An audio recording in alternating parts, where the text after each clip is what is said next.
संपर्काची सुरुवात सकाळी सुरू व्हायची, परंतु याच संपर्कात सर्वात महत्त्वाचं काम व वाटा होता तो दुःखी लोकांना आधार द्यायचा.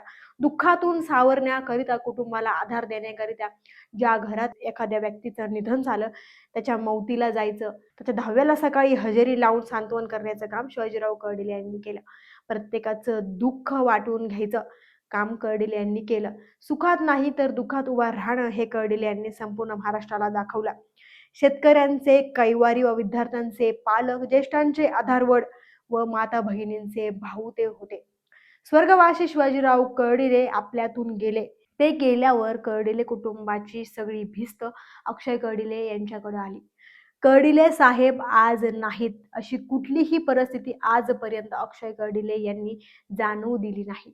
आजही कर्डिले साहेबांसारखा प्रवास, गावखेड्यांना भेटी, सुखदुःखाच्या कामात हजेरी अक्षय कर्डिले यांची असते.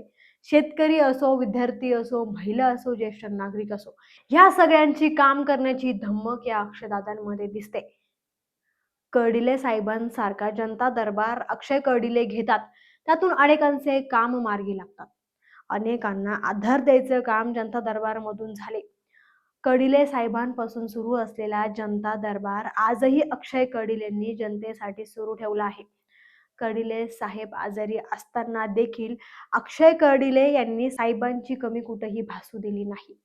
मग मतदारसंघातील गावभेटी, दौरा असो वा शेतकऱ्यांची कुठली चौकशी किंवा कुठले काम असू द्या, या सामाजिक कामाबरोबर हिंदुत्वाची धार अक्षय कर्डिले यांच्यात दिसते.